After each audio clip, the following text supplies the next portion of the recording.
Hello guys, Iran में protest हो रहे हैं। और ईरान में प्रोटेस्ट क्यों हो रहे हैं? आज 4 जनवरी है, मैं रिकॉर्ड कर रहा हूँ वीडियो। ईरान में ऑलरेडी बहुत डेडली प्रोटेस्ट हो रहे हैं, इसलिए क्योंकि वहाँ की जो इकॉनमिक हालत बहुत ही बेकार हो गई है। लोग प्रोटेस्ट पता नहीं क्यों कर रहे हैं। लोग ऐसा बता रहे हैं कि या तो इस्लाम के अगेंस्ट वो लोग प्रोटेस्ट कर रहे हैं कि ज़्यादा जो है मॉरल पुलिसिंग जो वहाँ पे खमेनेई जो कर रहे हैं, खमेनेई जो मतलब उनके लीडर हैं ईरान में वो। और एक तरफ और जो ईरान की जो सरकार बोल रही है वो ये बोल रही है कि ये इज़राइल और अमेरिका करवा रहा है। तो इसलिए तो अभी क्या है कि ईरान की जो लीडरशिप है, ईरान के जो नेता लोग हैं, उन्होंने जो है तगड़े से क्रैकडाउन करना शुरू कर दिया है अपने लोगों के ऊपर। कैसे? आयरन फिस्ट की पॉलिसी के तहत। आयरन फिस्ट पॉलिसी बताऊंगा मैं आपको क्या है, लेकिन मेन बात यह है कि इसमें 10 लोग अभी मर चुके हैं। और ये 22 ईरान के 31 प्रोविंस में से 22 प्रोविंस में पहुंच चुकी है ये आग। और बहुत तेज़ी से प्रोटेस्ट हो रहे हैं। ये क्यों हुए? क्योंकि अहमद वहीदी नाम के एक लड़के को जो इनके जो लीडर हैं खमेनेई, अयतुल्लाह खमेनेई ने जो है उसको अपॉइंट किया था कि जो है ये प्रोटेस्ट रोको। अब प्रोटेस्ट किस बारे में हो रही थी? कुछ लोग बोल रहे थे इकॉनमी की हालत बेकार है क्योंकि यूएस ने सैंक्शन लगा रखे हैं वगैरह वगैरह, और भी कई तरीके के रेस्ट्रिक्शंस लगा रखे हैं। और बहुत लोग बोल रहे थे ये इज़राइल की नीति है कि हम ईरान को बर्बाद कर दें, तो ये भी एक नीति हो सकती है, ऐसा बोल रहे लोग हैं। अभी ईरान के जो लीडर हैं वो क्या बोल रहे हैं कि जो दंगाई हैं, राइटर्स हैं और प्रोटेस्टर हैं, इनमें अंतर है। प्रोटेस्टर अपना सिंपल सा प्रोटेस्ट करते हैं, लेकिन राइटर क्या करते हैं, वो प्रोटेस्ट के नाम पर वो जो है तोड़ फोड़ करने लगते हैं। ये गलत है। तो उन्होंने कहा कि ये लेजिटिमेट ग्रीवांस है, ये इस वहाँ की जो दुकानें हैं उनको तोड़ फाड़ करना। इसमें क्या है कि रियाल जो है उनकी जो करेंसी, जैसे अपने यहाँ रुपये है वैसे उनके यहाँ रियाल है। रियाल की वैल्यू काफ़ी गिर गई है, तो उनके लिए इकोनॉमिक अभी मर्चेंट्स लोगों को फ़ायदा नहीं हो रहा, बिकॉज यहाँ पे इतने प्रोटेस्ट हो रहे हैं। तो वैसे भी वो इतने प्रेशर में थे, अब और प्रेशर में हैं। और उनकी जो लीडर ने कहा है कि कुछ लोगों को जो प्रोटेस्ट कर रहे हैं उनको जेल में डालो। जब 2 लोगों को जेल में डालोगे आप तो और दंगा और भड़क सकते हैं। जैसे भारत में सीए प्रोटेस्ट हुआ था, तो भारत में कोई भी दंगाई जो है जेल में नहीं डाला गया था, इसलिए शायद वो प्रोटेस्ट नहीं बढ़े। जब दंगाइयों को आप डालते हो जेल में तो और दंगा भड़क जो है चल उठता है। अभी ईरान की लीडरशिप बोल रही है कि यूएस ने इंटरवीन किया है, अमेरिका की ये इंटरवेंशन की पॉलिसी है। मदुरो फैक्टर क्यों? क्योंकि अभी हमें न्यूज़ आ रही है कि अमेरिका ने मदुरो जो वेनेजुएला के जो राष्ट्रपति हैं उनको जो है किडनैप किया है। किडनैप कैसे किया है? अपने हेलीकॉप्टर्स भेज के। किडनैप क्या मतलब? तरीके से गुंडागर्दी की है अमेरिका ने कि वहाँ पर जो अपने जो है मिलिट्री फोर्स को भेज के उनको जो है उठवाया है एक्चुअल में। तो ये भी एक न्यूज़ आ रही है कि इनको भी उठवाया जा सकता है। इसीलिए ईरान के जो नेता हैं वो यूएस से जुड़ी हुई हर नागरिक को टारगेट कर रहे हैं, और यूएस से जुड़े हुए हर एसेट को, चाहे इंटरनेट हो गया कुछ भी हो गया, उसको शट डाउन कर रहे हैं। इसीलिए अभी के टाइम पे ईरान में ब्लैकआउट चल रहा है।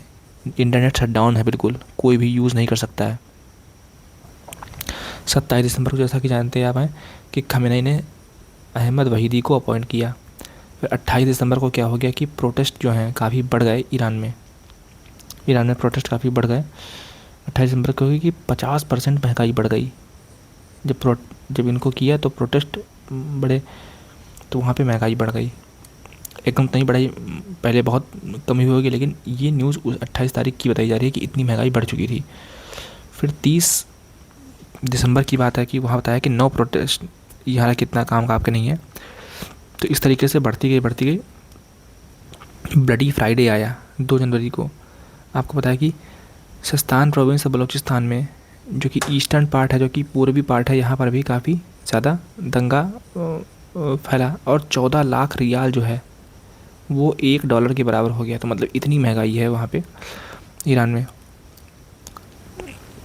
मेल फिस्ट दोस्तों पॉलिसी क्या है? ये वो पॉलिसी है, एक जर्मनी की एक पॉलिसी थी। उसमें ये बताया जाता है कि इसमें सरकार जो है आपसे बातचीत नहीं करती है, सीधे मिलिट्री या पुलिस लेवल पे क्रैकडाउन करती है। पुलिस से पहला, जब पुलिस काम नहीं अच्छा जाती है तो बाद में आर्मी को उतारा जाता है। तो यहाँ पर जो है खमेनाई ने क्या किया है, जो ईरान के जो सुप्रीम लीडर हैं, सुप्रीम जो नेता हैं, जैसे अपने यहाँ राष्ट्रपति हैं वहाँ पे खमेनाई हैं, उनके यहाँ जैसे प्रेसिडेंट हैं वैसे अपने यहाँ प्राइम मिनिस्टर हैं, तो उनके मेन लीडर हैं वो खमेनाई हैं। खमेनाई एक सरनेम है, आयतुल्लाह खमेनाई, आयतुल्लाह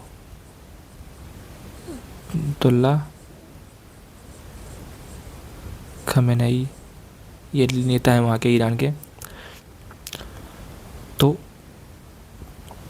मतलब काफ़ी अच्छे से क्रैकडाउन किया जा रहा है। पहले सॉफ्ट मतलब पुलिस का यूज़ किया जा रहा है, अब जो है हार्ड।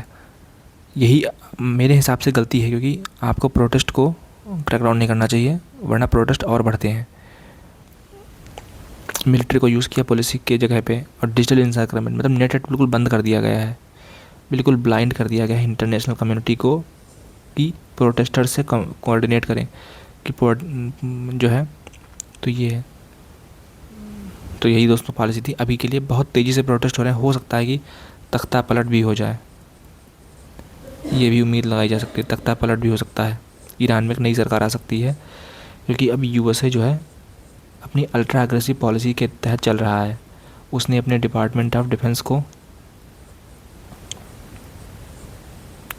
का नाम बदल के डिपार्टमेंट ऑफ वॉर रख दिया है, डिपार्टमेंट ऑफ वॉर भी रख दिया है।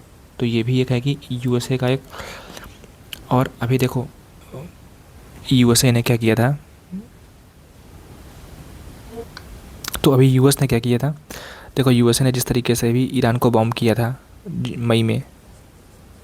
मई 2025 में बॉम्ब किया था, फिर बाद में भी बॉम्बिंग भी की थी, आप लोगों को पता होगा बॉम्बिंग भी की होगी। उसके बाद में क्या हुआ था कि अभी कतर वाला इंसिडेंट हुआ था कि कतर पे इज़राइल ने वो किया था, फिर अभी वेनेजुएला पे अटैक किया।